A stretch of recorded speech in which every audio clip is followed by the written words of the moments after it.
Hello students, इस video में आप पढ़ने वाले हैं गुरुत्वाकर्षण संबंधी गॉस का प्रमेय लिखिए, है ना। तो इसको समझने के लिए अपने को क्या करना पड़ेगा, एक गुरुत्वीय क्षेत्र बनाना पड़ेगा, ठीक है।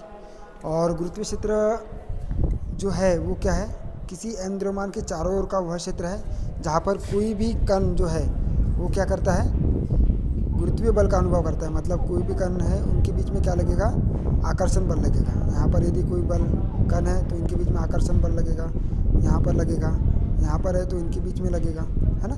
तो वह क्षेत्र जहाँ पर क्या है, गुरुत्वीय बल का क्या होता है, अनुभव, है ना, लागू होता है, ठीक है। तो उसको हम कहते हैं क्या, गुरुत्वीय क्षेत्र।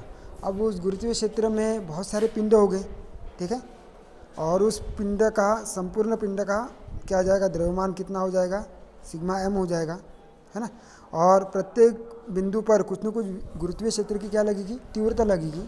तो उस बंद पृष्ठ से संबद्ध संपूर्ण गुरुत्वीय क्षेत्र की जो तीव्रता होगी, मतलब इस पूरे पृष्ठ की संपूर्ण गुरुत्वीय क्षेत्र की तीव्रता उस पृष्ठ में उपस्थित जितने भी स्मॉल एम द्रव्यमान जो है ना, या संपूर्ण द्रव्यमान जो है, उनका क्या होता है, -4πg गुना होता है, ठीक है।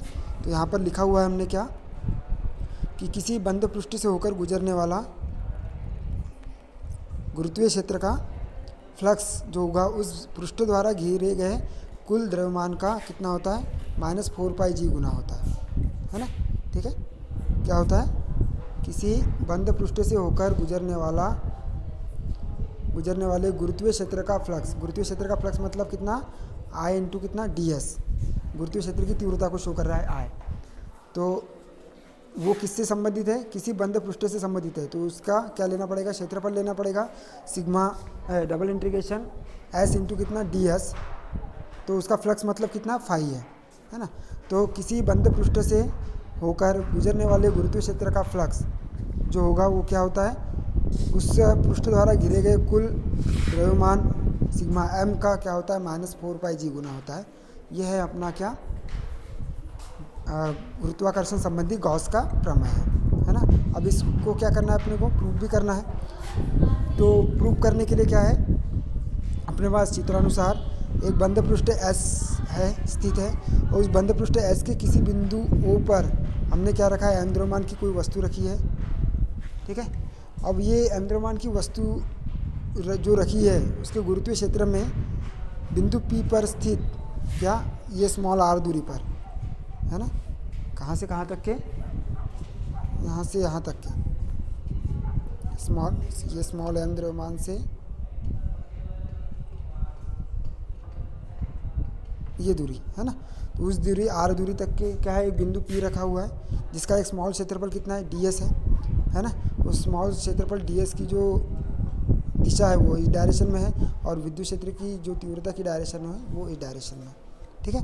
और वो कितने कोण बनाती हुई है, थीटा कोण बनाती हुई है। तो बिंदु P पर स्थित अत्यंत सूक्ष्म क्षेत्रफल ds से गुजरने वाला गुरुत्वीय क्षेत्र का फ्लक्स कितना हो जाएगा, d फाई, क्योंकि ये ds क्षेत्रफल के लिए, इसलिए d फाई इक्वल टू कितना हो जाएगा, I इंटू ds हो जाएगा।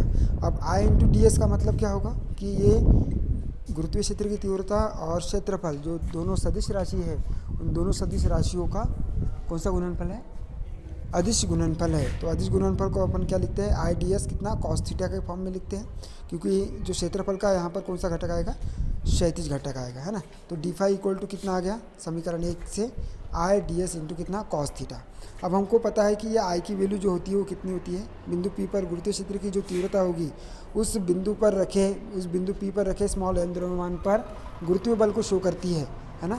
तो आई इक्वल टू कितना हो जाएगा, -4πg अपॉन में कितना, sorry minus I equal to कितना, -gm अपॉन में कितना r² होगा, ठीक है ना। ये गुरुत्वीय क्षेत्र की तीव्रता, ये वाली वैल्यू हमने क्या किया है, पहले निकाली हुई है इसके पहले वाली वीडियो में, है ना, ठीक है।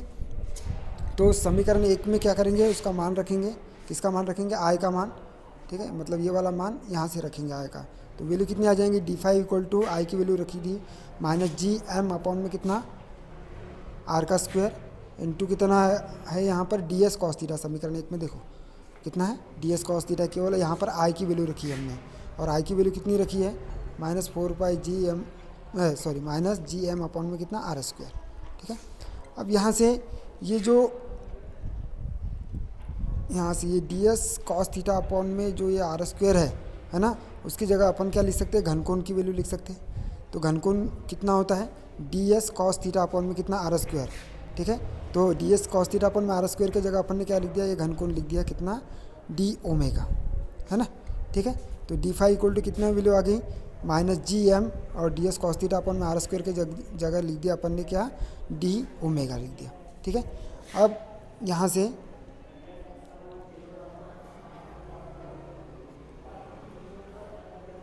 जो डी फाई इक्वल टू कितना है, माइनस जी एम अपॉन में डी ओमेगा है, माइनस जी एम इंटू कितना, डी ओमेगा है।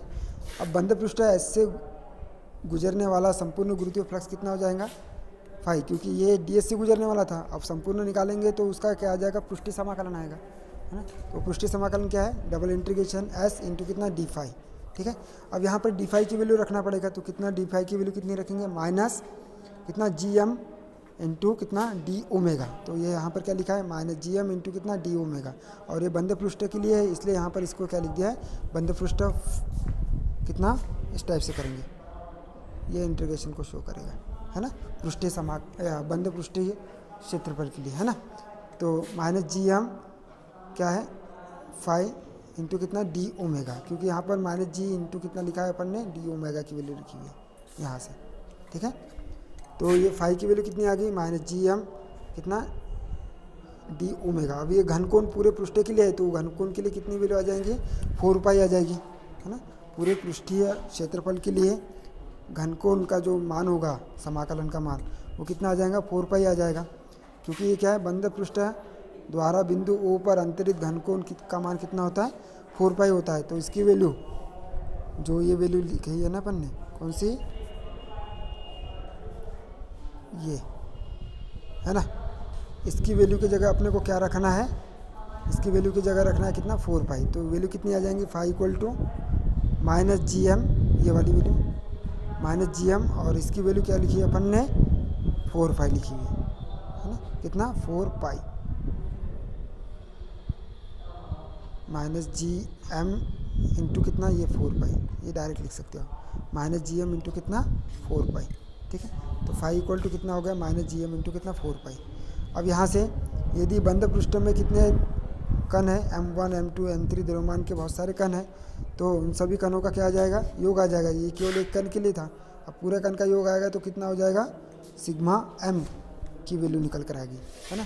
तो यहाँ पर क्या है, बंद पृष्ठ S से संबद्ध संपूर्ण क्या, गुरुत्वीय क्षेत्र की तीव्रता जो है वो कितना है, उस पृष्ठ से गिरे संपूर्ण द्रव्यमान m का क्या है, -4 पाई जी गुना होता है ना। और यही क्या कहलाता है, यही जो है वो क्या कहलाता है, गुरुत्वाकर्षण संबंधी गॉस का नियम कहलाएगा, है ना। ठीक है, ये अपन ने यहाँ पर लिखा हुआ है, और यही क्या करना था, अपने को प्रूव करना था, है ना।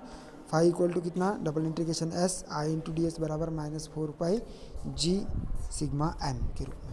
ठीक है।